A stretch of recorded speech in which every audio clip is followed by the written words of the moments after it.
নমস্কাৰ বন্ধু বান্ধৱীসকল, কি খবৰ আপোনালোকৰ? আশা কৰোঁ সকলো ভালে আছে। মোৰো ভালেই। আজি বনাবলৈ লৈছোঁ এয়া গৰৈ মাছ আৰু চেঙেলী মাছ। গৰৈ মাছ আৰু চেঙেলী মাছ এইখিনি জীয়া আছিলে, মই মাৰি কাটি বাছি ধুনীয়াকৈ লৈছোঁ। এতিয়া ভাবিছোঁ বনাওঁ আৰু আপোনালোককো অকণমান দেখুওৱা। আৰু মাছকেইটা ইমান বেছি লিকটীয়া যে মৰাৰ নামেই নলয়, তথাপিও ধুনীয়াকৈ লৈছোঁ। আৰু এইফালে তেলত মই নিমখ আৰু হালধি দি লৈছিলোঁ।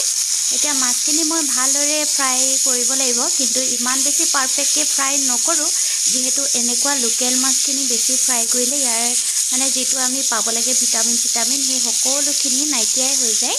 সেইকাৰণে মই বেছি টাইম ফ্ৰাই নকৰোঁ। আমি যদিও সৰুৰ পৰা টাউনত ডাঙৰ হোৱা, তথাপিও মানে এই চেঙেলী মাছ, দৰিকণা মাছ, মোৱা মাছ এইসমূহ মাছৰ লগত আমাৰ খুব এটা ভাল সম্পৰ্ক। আচলতে আগতে আমি এইবিলাক মাছ বহুত বেছি খাইছিলোঁ, এতিয়া অলপমান খোৱাটো কমিছে বাৰু।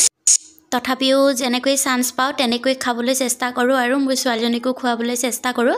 এইবিলাক মাছ খালে মানে বহুত বেছি দেহত আমাৰ ভিটামিন পায়, কিবাকিবি পায় আৰু মই ইমান ভালকৈ নাজানো। তথাপিতো আমাৰ শৰীৰৰ কাৰণে বহুত বেছি ভাল বুলি জানো, শক্তি পায়।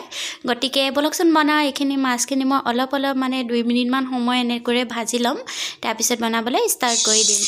এয়া মই যিখিনি তেল ৰৈ গৈছিলে সেইখিনি তেলতে এয়া পাঁচফোৰণ কেইটামান ফুটাই লৈছোঁ। আৰু এনেকুৱা ধৰণৰ মাছসমূহ আচলতে সকলোৱে খাব লাগে, নহয় জানো বাৰু? এয়া মই ইয়াতে পিঁয়াজ দি দিলোঁ, কেঁচা পিঁয়াজ এটা কাটি লৈছিলোঁ। আৰু এতিয়া পিঁয়াজটো মই ভালদৰে ভাজি ল'ম। তাৰপিছতে আৰু একেবাৰে সাধাৰণকৈ বনাম। আচলতে আমাৰ ঘৰত আজি পাচলিও নাছিলে বিশেষ কৰি, সেয়ে ভাবিলোঁ মাছকেইটা আছে যেতিয়া এনেকৈ বনাই খাওঁ আৰু এসাঁজত। আৰু ছোৱালীজনীৰ কাৰণেই বনাইছোঁ বিশেষকৈ মই। এতিয়া মই এটা আলু ইয়াতে কাটি দি দিছোঁ। আলু বেছিকৈ দিলেও ভাল নালাগে, এটাই দিছোঁ, অকণমান মিডিয়াম চাইজৰ। আৰু এতিয়া নিজৰ জোখ অনুযায়ী মই অকণমান নিমখ দিছোঁ আৰু লগতে দিছোঁ অকণমান হালধি। আপোনালোকে নিজৰ জোখ অনুযায়ী দি ল'ব। আৰু সঁচা কথা ক'ব, চেঙেলী মাছ আপোনালোকে খায় নে নাখায়? বহুত মানুহে ঘিণ কৰে, তেওঁলোকে মোক বেয়া নাপাব দেই। মই কিন্তু খাওঁ, মানে পালে খাওঁ আৰু নাপালে নাই, তেনেকুৱা ধৰণৰ। আৰু ইয়াতে গৰৈ আৰু চেঙেলী দুইবিধ মাছ মিক্স হৈ আছিলে। আৰু সেয়াই বজাৰৰ পৰা কিনি আনিছিলে হাজবেণ্ডে। এতিয়া মই ইয়াতে এটা ডাঙৰ চাইজৰ বিলাহী দি দিলোঁ। আৰু মোৰ ওচৰত পাচলি বিশেষ নাই, এয়াই আৰু আলু আৰু বিলাহীৰে মই এনেকৈ বনাই দিলোঁ।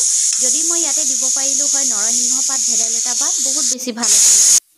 আৰু নাই যেতিয়া একো নাই, এনেকৈয়ে বনাই দিলোঁ। এতিয়া মই আলু বিলাহীখিনি ভালদৰে ভাজি লৈছোঁ। এতিয়া মই ইয়াতে দিছোঁ অকণমান আদা নহৰু থেতালি লৈছিলোঁ, আৰু সেইকণো মই ইয়াতে দি দিছোঁ ধুনীয়াকৈ। আৰু সকলোখিনি মই প্ৰায় ভালদৰে আকৌ ভাজি লৈছোঁ। তাৰপিছতে এতিয়া মই পানী দিব পৰা ধুনীয়া জোখৰ হৈ গ'ল। এয়া মই নিজৰ জোখ অনুযায়ী পানী দি দিছোঁ। যিহেতু জোল খাব লাগে, এনেকুৱা মাছবিলাক অকণমান জোলকৈ খাব লাগে, সেইটো কাৰণে মই অকণমান পানীটো বেছিকৈ দিছোঁ। আপোনালোকে যেনেকৈ খায় তেনেকৈ দিব। আৰু এয়া দেখিছেনে, মোৰ চব্জিখিনি ধুনীয়াকৈ উতলি আছে।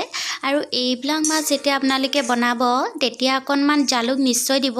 গৰৈ চেঙেলী মাছ হওক বা শিঙি মাছ হওক, কুচিয়া হওক, শ'ল মাছ হওক, যেতিয়া বনায় তেতিয়া অকণমান জালুক দিবই দিব আপোনালোকে।